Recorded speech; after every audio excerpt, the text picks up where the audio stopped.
өзү кичинекей 32 килограмм болуп келген. Анан мындай карасаң, адамгерчиликтүү, мындай жош, жакшы, мүнөзү жакты өзүмдүн группама ошо Ильясты баягы тандалып тапшырдым.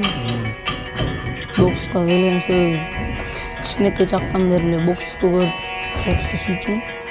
Бокста азыр эле аябай жакшы көрөм. Кыргызстан биринчи эле болот, ал жакты утсам Азия болот. Азияны утуп, мирди утуп, анан Олимпиадага катышсам деген тилектемин. Олимпиаданы Кыргызстан желегин көтөрүп, жеңиштерге жеткем келет.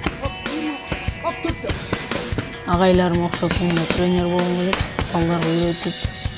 Буюрса мындан дагы келечекте жакшы жетишкендиктерди күтүп атабыз.